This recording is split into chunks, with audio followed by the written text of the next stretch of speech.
What was I going to do? In those first paralyzing moments, I didn't have a clue, just an increasingly sick feeling in my stomach. Finally, I pushed myself up. I stood and wrapped the drill inside the second unused leaf bag. The bag was way too big, but I just kept wrapping the drill around and around in it. I carried it back up the hill to where I parked my bicycle in the shade by the side of the garage. I put the bag-wrapped drill in my backpack and got on my bike. I had to tell someone. But who? My parents? Not yet, anyway. JT, I figured. I would tell JT. Then, together, we could figure out what to do. All the way down the D'Angelo's long driveway, I pedaled faster and faster as I put more and more of it together. How angry Digger had been at the D'Angelos for buying his grandfather's farm. How he had spit out, "Paddle hard, you sucker," when he saw the red kayak that morning. When I hit the paved road, I leaned into the turn so hard, I almost spun the bike out of control. You would have thought I was rushing to report a fire the way I sped down the road. At JT's driveway, I put on my brakes and pedaled hard up the long dirt road to his house. I thought about taking the drill and showing him right off, but then decided not to and left it in my backpack with my bike. My heart was pounding like crazy, and I was out of breath as I climbed the wide front steps and stood on his porch, knocking on the door. It was pretty scary to think that one of my friends might have had something to do with Ben dying. And I was beginning to wonder what would happen to Digger if it turned out to be true. Kate opened the door and caught me off guard with her nice smile. "Hi, Brady." "Hey," I said, still breathing hard.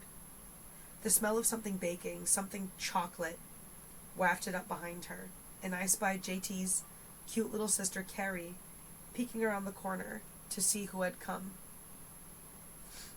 Kate's smile disappeared. She lowered her voice. "Guess you heard." "What?"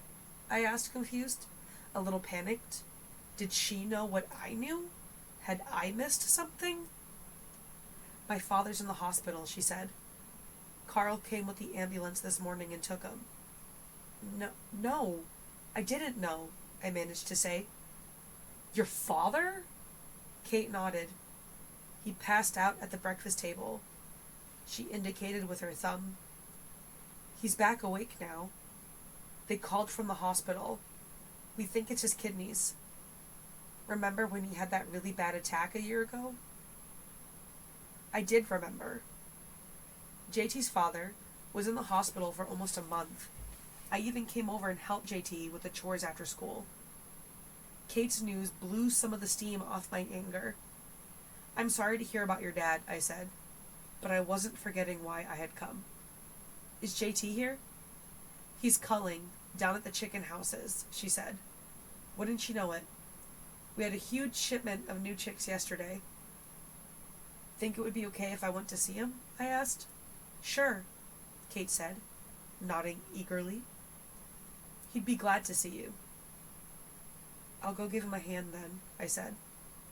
I went back down the steps and walked across their flat dirt yard, past several outbuildings and the huge grain silos to the first of 4 long chicken houses. I hated going inside those things because they were so warm. That and the ammonia smell from the chicken waste was so strong you could hardly breathe. But I was desperate to talk to JT. Inside the door to the first house, I peered down the narrow building, but all I saw were thousands of yellow baby chicks peeping up a storm and crowding one another around their feeders. They were actually kind of cute at this stage, so small and fluffy. In a matter of days, though, they'd shed that pale yellow fuzz for tough new white feathers, and in just a few weeks, the chicken people, Purdue or whoever, would be back to collect them. There were big electric fans droning in the windows to keep the birds cool, but it was just as hot as I remembered. I scooped out the chicken house as fast as I could see, scoped out the chicken house as far as I could see, but I didn't spot my friend.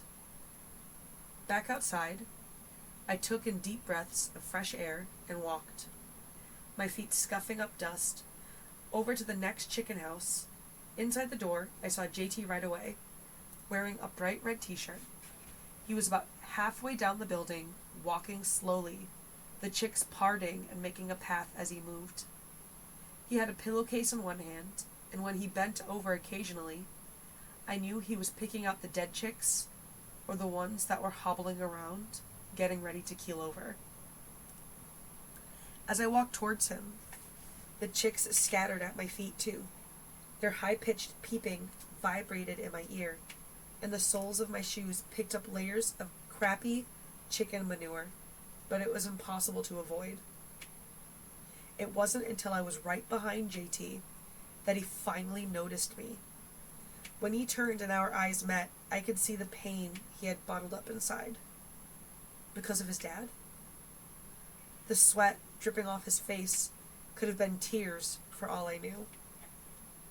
JT dropped his eyes. I looked away too, and when I did, I spotted a dead chick, its little feet twitching, and bent over to pick it up. "Here," I said, offering it to JT. He opened his pillowcase, and I placed it inside. "I've got to talk to you," I said loudly, so he could hear above the din. He nodded. "Let me finish this house," he replied just as loud. Together, we waded through the ocean of yellow chicks, both of us stopping here and there to pick up the dead or dying ones, adding them to the bag. Outside, we walked over to a compost bin, where JT dumped the contents of his pillowcase and made a body count, noting the number on a piece of paper. It was a lousy job, but twice a day, someone at the farm had to do the culling. "So you heard about my dad?" JT asked. He wiped the sweat off his face with the back of one hand.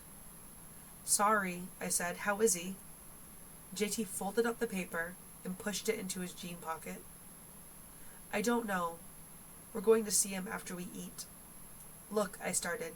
"I know this isn't a good time for you, JT, but I just discovered—" "You ever had surgery?" JT asked, cutting me off. "Surgery?" His question and the bluntness of it threw me. "Yeah, you ever been put to sleep?"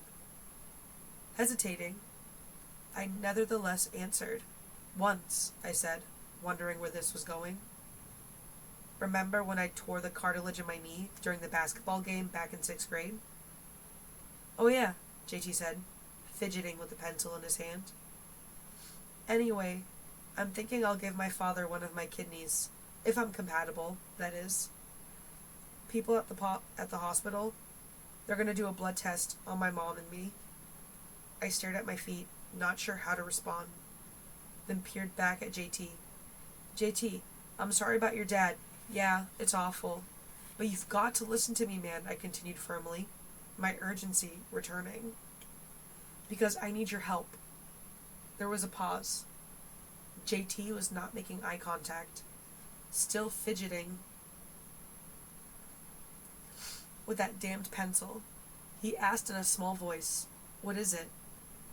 "Over at the D'Angelo's, where I'm working now, I was down at the boathouse, raking up. Finally, JT looked at me, and I found my father's drill." JT's eyes grew large.